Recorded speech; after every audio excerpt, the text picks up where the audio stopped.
ليتك معنا تهدينا سبيلا ينفعنا ليتك معنا ما كنا ضللنا. Karena ini bukti cinta Allah Subhanahu wa taala kepada kita. Karena orang yang tidak pernah bersyukur itu pasti hukum pasti nanti akan sombong. Orang yang tidak pernah bersyukur pasti itu nanti akan sombong. Salah satu contohnya Firaun. Firaun itu dia diberi nikmat yang sangat hebat. Mulai dari kecil tidak pernah sakit. Jangankan sakit yang parah, masuk angin saja tidak pernah. Jadi sehat terus. Tetapi karena kesehatan itu, dia jadi sombong. Akhirnya dia sampai mengaku menjadi Tuhan. Ana Rabbukumul A'la. Saya ini adalah Tuhanmu yang paling tinggi. Maka supaya kita tidak sombong, nanti kita diperintahkan oleh Allah Subhanahu wa taala untuk senantiasa bersyukur kepada Allah Subhanahu wa taala.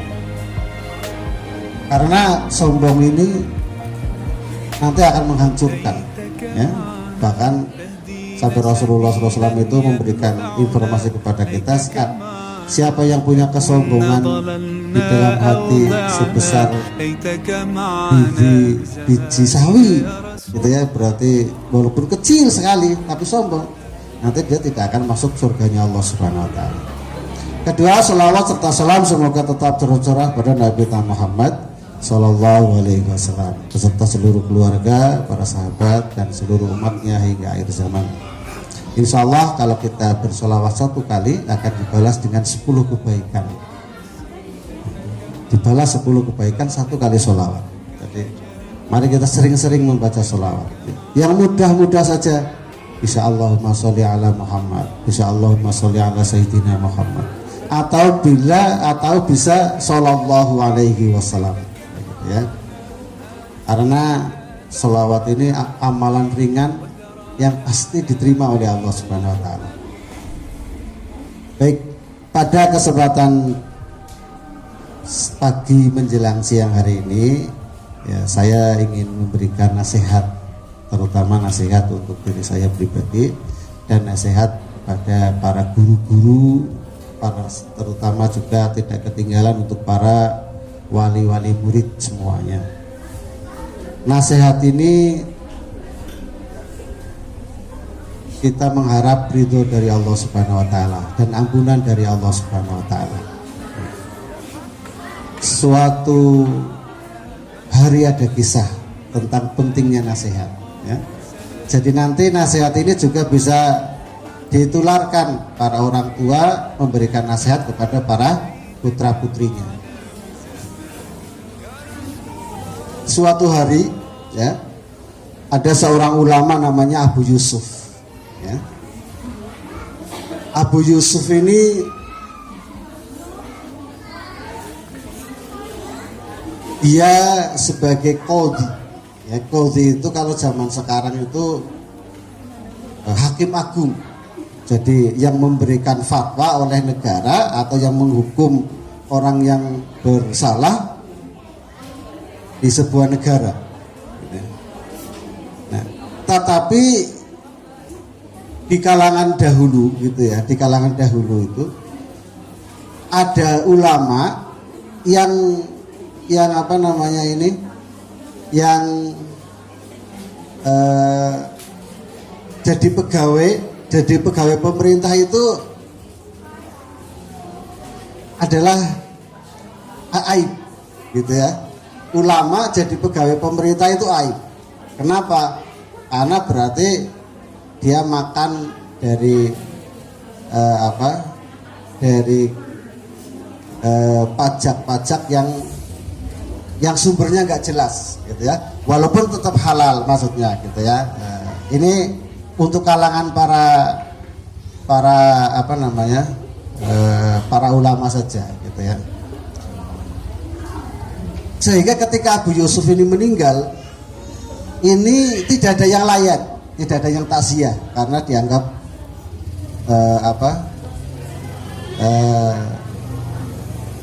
ulama gak baik lah.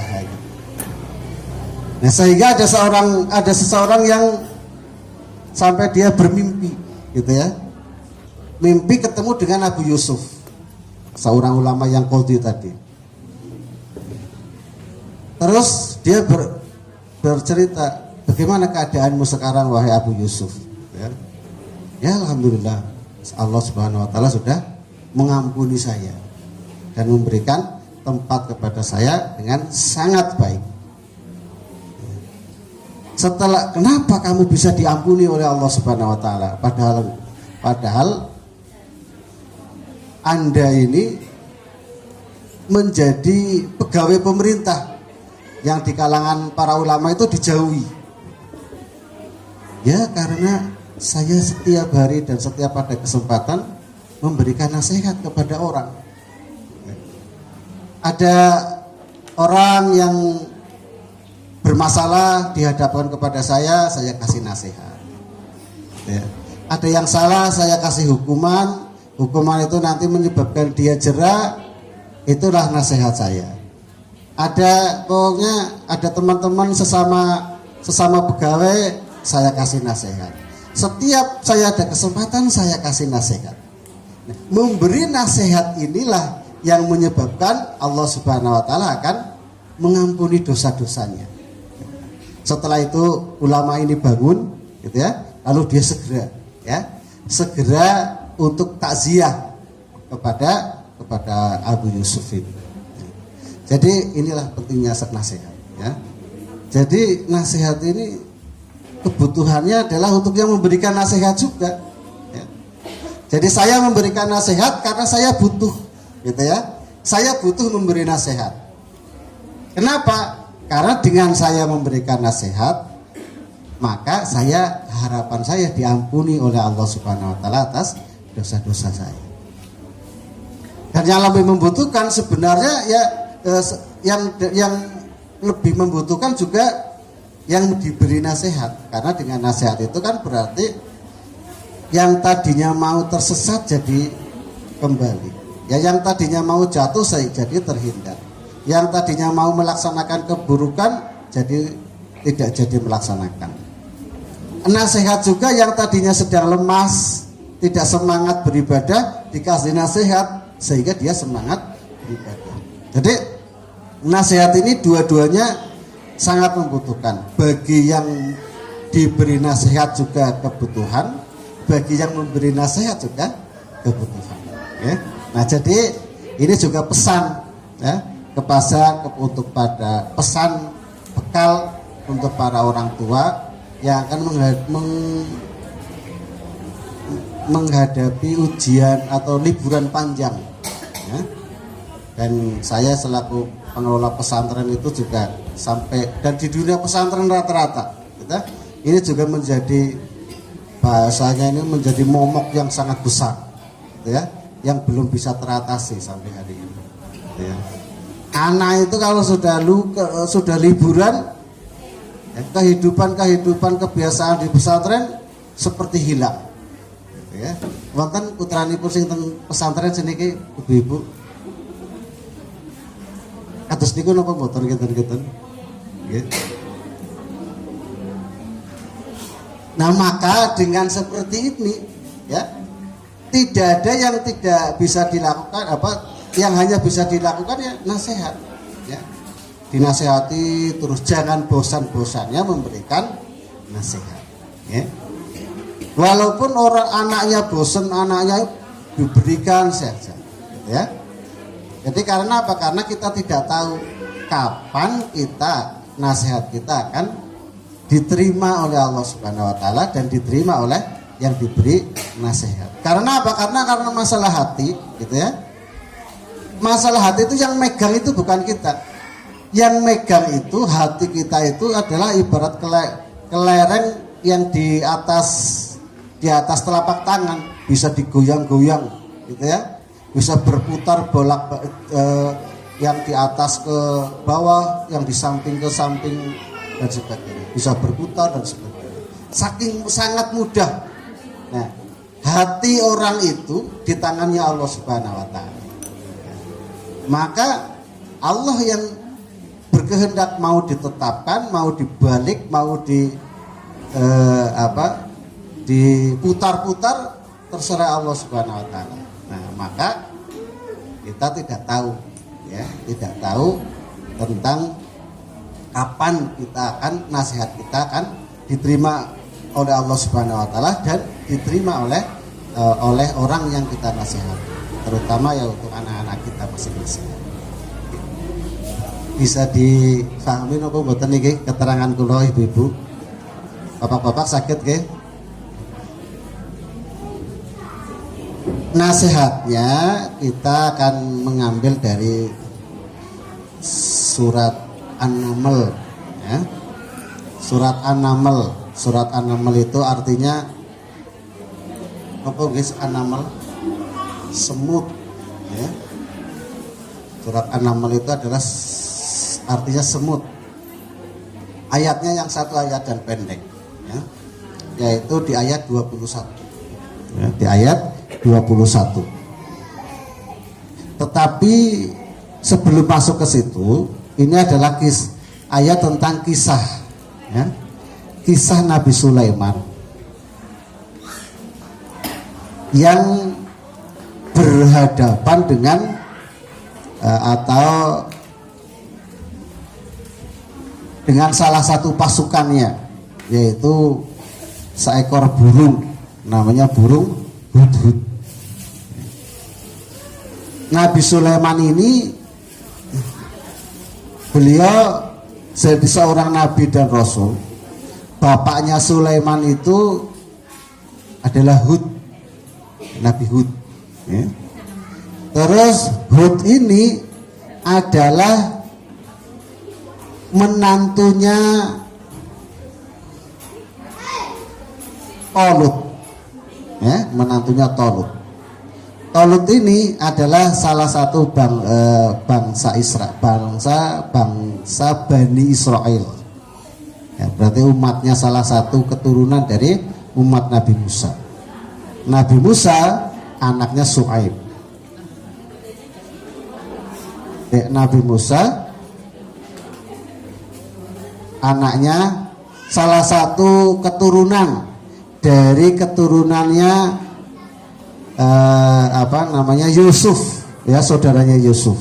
Yusuf ini anaknya Su'aib. Su'aib ini Yakub ini anaknya Ishak. Ishak ini anaknya Ibrahim. Nah, maka Nabi Sulaiman ini menjadi raja yang amat sangat berkuasa dan juga amat sangat kaya. Kekayaannya dan kekuasaannya bisa dibayangkan, yang menjadi tentara itu tidak hanya dari hewan, tidak hanya dari manusia, tapi dari seluruh hewan patuh sama perintahnya Nabi Sulaiman. Tidak hanya hewan, ya, sampai jin juga patuh sama Nabi Sulaiman. Tidak hanya jin, angin, ya, patuh dengan perintahnya Nabi Sulaiman. Ini kan bisa dibayangkan, nggak ada raja yang sekuasa Nabi Sulaiman. Maka suatu hari Nabi Sulaiman itu mengadakan kumpulan seluruh bala tentaranya. Semuanya sudah hadir. Dari kalangan jin hadir, dari kalangan manusia jelas hadir, dari kalangan hewan juga hadir, kecuali satu, yaitu burung hudhud. Maka dia mengatakan begini yang ada di dalam Quran surat An-Naml ayat 21 ini. Dia mengatakan begini, Nabi Sulaiman mengatakan kepada burung hudhud, A'udzubillahi minasyaitonirrajim, la u'adzibannahu 'adzaban syadidan aw la'azbahannahu aw la ya'tiyanni bisultanin mubin. Dia mengatakan pasti akan aku hukum dengan hukuman yang berat, atau atau aku sembelih, kecuali ia datang kepadaku dengan membawa alasan yang jelas, ya. Nah, setelah ditunggu gitu, ini kan sudah diancam kalau tidak datang pasti akan aku siksa dengan siksaan yang sangat keras, bahkan akan disembelih, gitu ya. Kecuali dia datang dengan membawa alasan atau membawa berita yang sangat jelas. Setelah beberapa saat ternyata hudhudnya datang, ya. mau dihukum gitu ya, tapi hudhud itu mengatakan, wahai sang yang mulia, sang raja, saya membawa informasi yang belum pernah engkau dengar. Maka ditanya, apa informasinya? Saya baru saja datang dari negeri Sabah. Negeri Sabah ini sekarang Yaman, ya. Yaman itu daerah Jazirah Arab pinggiran, ya. Kalau Nabi Sulaiman ini ada kalau sekarang di Palestina. Dari Yaman ke Palestina nyebrang laut. Maka saya baru datang dari negeri Yaman. Di sana ada kerajaan yang makmur, dipimpin oleh seorang ratu, namanya Ratu siapa? Ratu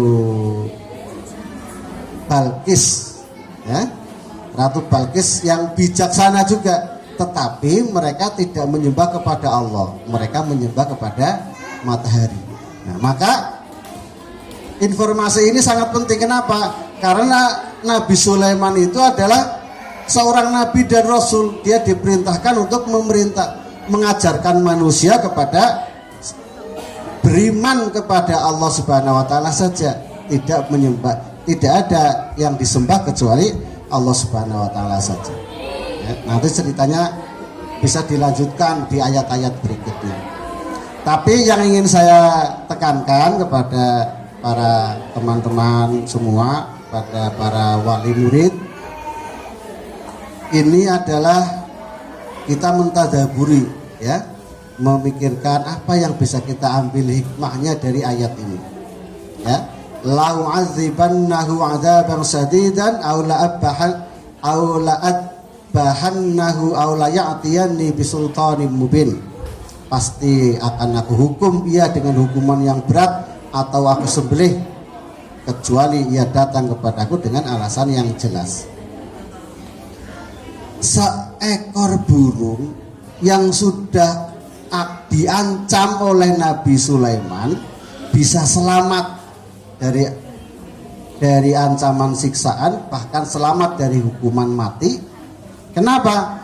Karena ia memberikan informasi kepada Nabi Sulaiman. Berarti dia memberikan ilmu yang tidak diketahui oleh Nabi Sulaiman sebelumnya. Nah, berarti ini pentingnya ilmu, pentingnya informasi, ya.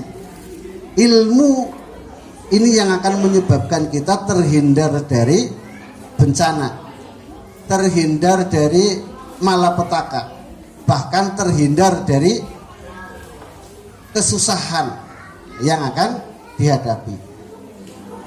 Maka tidak ada alasan bagi kita untuk tidak belajar, ya. Supaya apa? Supaya nanti kita berilmu, sehingga nanti kita menjadi terhindar dari kesalahan-kesalahan yang akan datang kepada kita, ya. Apalagi kita punya anak, ya. Allah Subhanahu wa taala menitipkan anak kepada kita, ya. Dan itu harus dijaga anak kita ini, dijaga. Dan nanti akan dimintai pertanggungjawaban jawab oleh Allah Subhanahu wa taala. Apakah anak kita ini tetap dalam keadaan fitrahnya atau tidak? Fitrah manusia itu bukan suci berarti tidak punya dosa, bukan, ya. Fitrah anak itu adalah, ingat ya, fitrah anak itu adalah bertauhid kepada Allah Subhanahu wa taala. Ya, bertauhid itu artinya apa? Mengesahkan Allah dan beribadah kepada Allah Subhanahu wa taala. Nah, ini yang fitrah yang harus dijaga. Ya. Nanti kalau tidak dijaga, karena nanti kita akan dimintai tanggung jawab oleh Allah Subhanahu wa taala. Apakah anak kita tetap dalam keadaan fitrah atau tidak? Maka tentu untuk menjaga anak kita supaya kita tetap dalam keadaan fitrah perlu ilmu. Ya, perlu ilmu. Nah, maka inilah pentingnya kita untuk belajar terus gitu ya. Di samping nanti kita mempunyai, dengan berilmu kita punya